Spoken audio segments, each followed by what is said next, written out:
Hello, everyone, and welcome to Shelved Mini Episode 10.5. Wow, I just have to say, I ran an ad on a buddy's podcast last week called Marty and Sarah Love Wrestling, hosted by comedians Marty DeRosa and Sarah Shockey. And, you know, I know Marty, and I've ran an ad on his podcast before, and we decided to go do it again because the first time I did it, I got a lot of responses from the ad, and so I was like, all right, well, let's do it again. This Power Rangers episode, I think it's going to be a great episode. Let's get some attention on this episode. And the first time we did it, we got a pretty good response, but this time you guys came out in fucking swarms to check out my show, and I couldn't be more thankful. I really appreciate everything that you guys have given me. A lot of good feedback on Twitter, a lot of reviews on iTunes, some emails. It's been such an experience, and I definitely attribute to Power Rangers having that nostalgia draw. But you guys were just willing to come check me out, and you've been saying a lot of good things, and I offered some free shirts, and all of those have now been claimed as of this morning as I'm recording this episode. The last shirt hadn't been claimed, but it got claimed. I was checking my email just on the way to work, and somebody finally got the last shirt. And yeah, you guys left a lot of good reviews, so today's going to be kind of a jam-packed mini episode. So I'm gonna read some of those reviews, and most of them are pretty short, so it'll go pretty quick. And then I'm going to talk about the script for this Friday's episode, as we normally do on the mini episodes. But then I have a couple reviews. I'm going to talk about the Justice League trailer, and then I'm going to review Power Rangers, which I saw yesterday. So let's first of all just jump into Friday's script, because that'll be the shortest part here. Friday's script, and as always, you can find this on our Tumblr, shelvedfilmpodcast.tumblr.com, if you want to read the script before the episode. Or this one you can actually watch a movie, because it is an early script of a movie. So the script is titled James Bond and the Secret Service. That's right. I'm going to do a James Bond movie. I am a huge James Bond fan. I have been for a long time, but the last 2 years have really brought out my James Bond fandom in a way that I didn't know I had in me, because I was always kind of a passive fan, but then like a year ago, I decided to finally marathon all the movies in a row, which I had not seen them all at that point. There was some I had never seen a Connery Bond until like last year. And so now I've just kind of turned myself into a full-blown Bond fanatic. So yeah, I was very excited to do a James Bond script. And this is a script from 1976, I believe it is. And it was written by Kevin McClory and Sean Connery and another writer. And this is the script that eventually became the remake of Thunderball called Never Say Never Again. So you could read the script, or you could watch Thunderball and Never Say Never Again. Thunderball is one of my least favorite Bond movies, but Never Say Never Again I think is actually highly underrated. So yeah, that's kind of your homework for that episode if you want to go through with it. So yeah, next let's move on to the iTunes reviews. So yeah, I got a lot of good reviews from you guys. It's so awesome to hear your feedback. So why don't we just kind of move down the line here. First off, we have a 4-star review from, I'm not sure if it's Beno or Beno 107. It says very enjoyable as your subject line. And the body of the review says, always love reading discussions of unfilmed scripts. Keep up the good work. Thanks. I really love the idea for the show, and I'm glad to hear people are loving the idea as well. So our next review, we have Omar from Texas. The subject line is great show. And it just says, love the show. Marty and Sarah sent me. And he spelled Sarah wrong, which I'm sure was not on purpose. But yeah, that was Marty and Sarah. I think it was Sarah actually said, hey, let them know they sent you. And a couple of the emails I got also said the same thing. So yeah, thanks for checking out the podcast. Everybody who came from Marty and Sarah, really love it. All right, so our next one, Absolute Pleasure in Your Ears. And this is from Ring of Deezy, which definitely sounds like a wrestling fan. It says, do yourself a favor and listen now. Informative and cool podcast for sure. Well, thanks, Ring of Deezy. Really like hearing that. I love the idea for this show, and I love that people are latching onto it. Okay, so we got Anthony 2069 says, love this show. Says, love listening about how different the movies could have been from the original script to what actually came out in theater. Yeah, that's the best part of this show, because like some of them you see, like our Spider-Man episode, a lot of that stuff from a 1993 script made it into the 2002 movie. So I think it was 2002. I can never remember what year those came out. Then we got Migso. Yeah, I think Miggso, so I'll say Migso. It says, must listen. Great concept, great show. Short, sweet, to the point. Okay, now this guy actually left kind of a long one. Incredible with 2 exclamation points. This is from Seawagon78. So this show is by far one of my new favorite podcasts. The concept of reading movie scripts that never were made is really cool. I love how they format the show with releasing episodes that go with movies that are being released in theaters. For example, the week Logan came out, they read an X-Men script. Great idea for a podcast and even better host. Yeah, that's 100% on purpose. When I put together this podcast, I went through the 2017 movie release window, and I was like, all right, here are the movies that are coming out that are kind of relative to my show. You know, the more nerdy comic booky movies and stuff like that. And I was like, are there any scripts that relate to these movies? Because obviously, if you time a thing like that, you'll probably get more views and attention from it. So that was 100% on purpose, and I'm glad somebody noticed. But yeah, the X-Men one was a really fun episode. That's one of my recommended episodes. But kind of taking off the comic book discussion from X-Men, we do have a review for the Justice League trailer.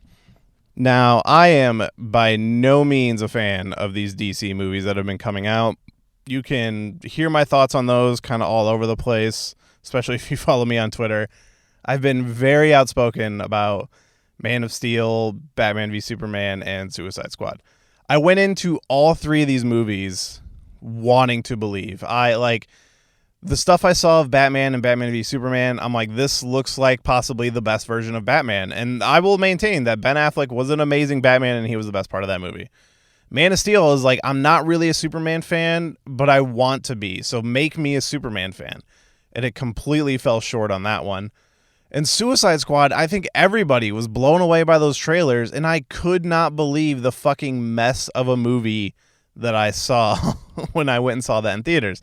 And I was one of those stupid people. I was like, all right, they're gonna change me. They're gonna convert me right here. This is the one.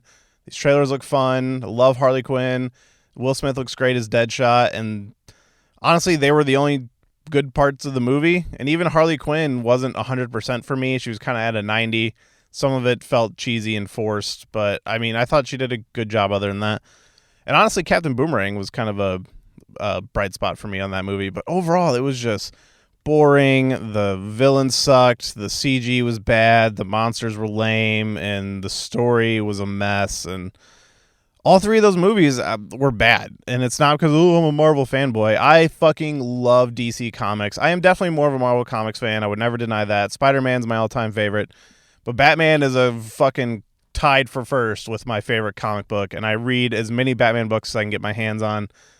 And it's fallen so short for me that I think at this point they should have just, if they weren't already in production on these movies, they should have just given up and started over. But they just continue to add more movies to this fucking franchise. Like they announced a Nightwing movie, which I've said from the beginning, I love Nightwing. I love that character. Just Dick Grayson in all of his forms as Robin or Nightwing.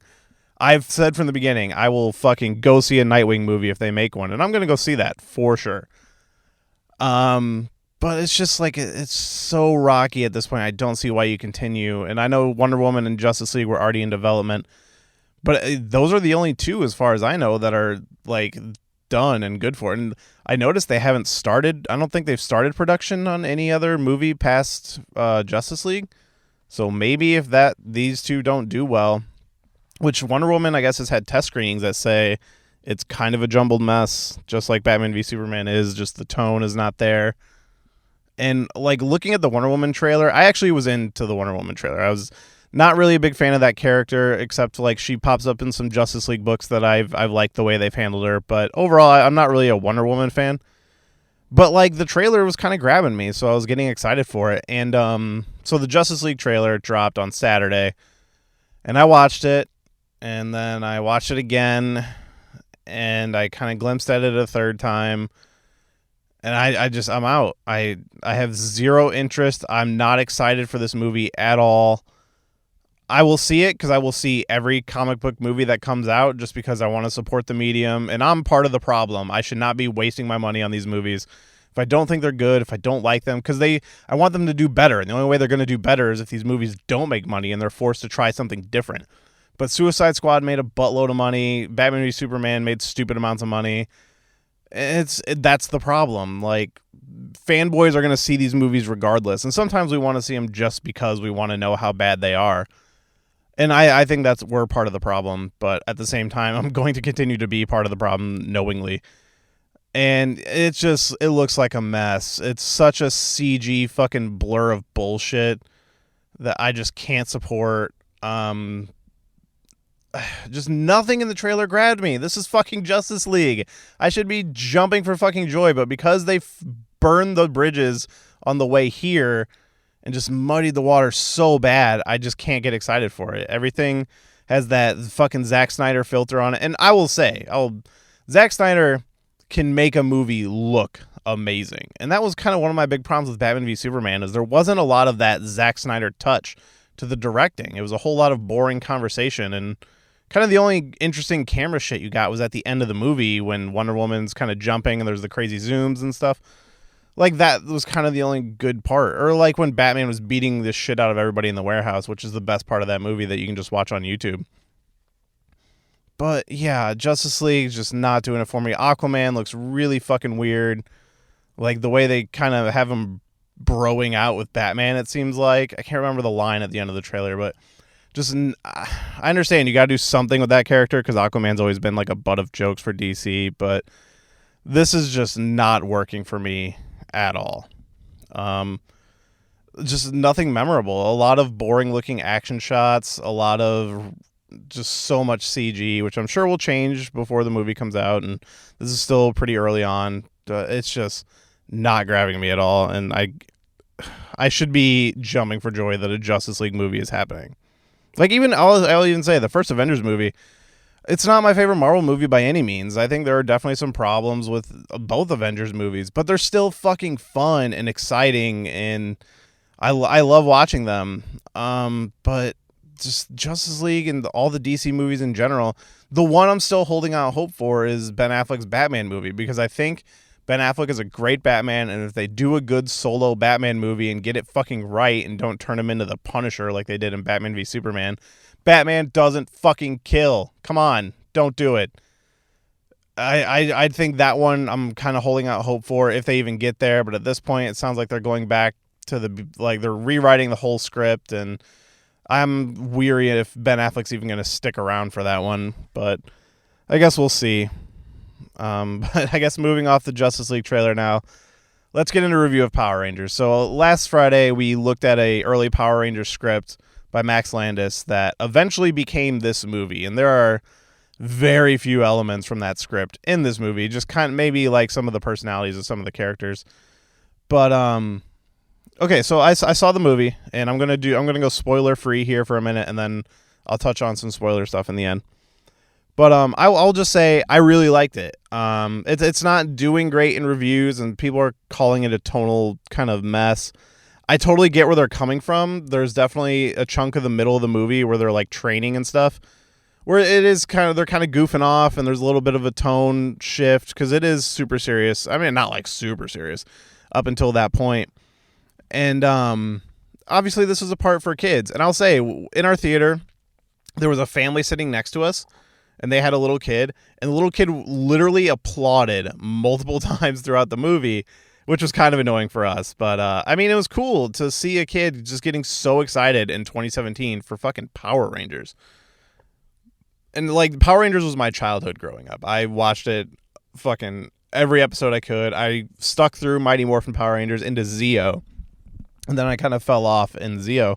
But I even still remember really liking Zeo. And honestly, watching this movie, is all the series are on Netflix. I started watching Mighty Morphin Power Rangers again, and I decided I'm just going to start marathoning Power Rangers until I can't take it anymore. Which after that second episode, the early season is pretty rough. I know they all get better as it goes on, but woof.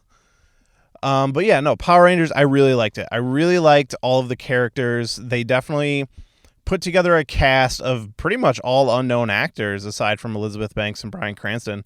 And they all did a really good job in their roles. They were all believable as their parts. They crafted characters that I would gladly come back and watch in a sequel. And I was never really big on the armor and the costumes, but the movie kind of turned my opinion on that. I ended up really enjoying them. The action scenes were really fun. Like the whole third act, like there's not a ton of action in the movie. It's definitely like, let's get to know these characters. But I had a lot of fun getting to know the characters. And then the whole third act is just like a huge action scene. And that was awesome. And it was just a lot of fun. It was definitely a fucking like popcorn movie, but it had heart. Like they really got in with these characters' personalities and they crafted interesting characters. And I think the casting choices were all great. I wish Zach the Black Ranger was kind of one of my favorites, even though he doesn't get a whole ton of story. Like everybody's kind of got their thing. It's been widely publicized about the Yellow Ranger being gay, and I thought it was going to be a bigger deal in the movie, but it is only kind of referenced in a throwaway line where they ask if she has boyfriend problems. She makes an odd comment about it, and he says girlfriend problems. And then she talks about how her family believes in labels and stuff like that. And that's really all they talk about with it. But they do it in such a good and believable way.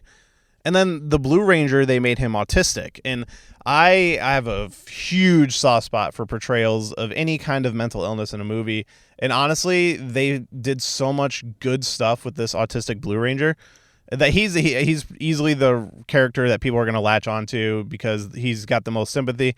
But he's a great character, and like the way they portrayed him, I was almost brought to. I'm totally gonna nerd out here. I was almost brought to tears. I thought it was done really well. I have a soft spot for that kind of thing, so it's gonna affect me a little more. But no, it was like a fun movie, and I was totally going in. I heard a couple of my friends that said like, "Oh, that movie was a lot better than I expected," and I totally agree. I was going in. I thought the trailer looked really good. So I was going in with some expectations, but I was definitely kind of on the end of like, oh, this could easily go either way. It'll probably be either okay or complete garbage. And I was pleasantly surprised that it was way better than okay. It's not amazing. It's definitely got some things that they could improve on in a sequel. But it's a really enjoyable Power Rangers movie, and I highly recommend anybody who has any interest just go see it. And definitely know that this is a character movie. It's all about the Rangers and getting to know them and getting to like them. And I think they nailed it. And then the action scenes are great. And it's really worth seeing. All right, so that's going to be my non-spoiler part. So now I'll get a little bit into spoilers sections here. And I'll say the first bit of the opening scene of the movie I thought was great, where we have Zordon as the Red Ranger in like the dinosaur period, and you see the Yellow Ranger die, and then he takes all their coins and buries them in the ground, and we see Rita in the full Green Ranger outfit. I thought the beginning was awesome. It was definitely a way to grab your attention. And then, yeah, it is just getting to know our characters for a good amount of time. I really liked all of the actors. Jason and Kimberly and Zach were kind of the standout ones for me, and then Billy, the Blue Ranger.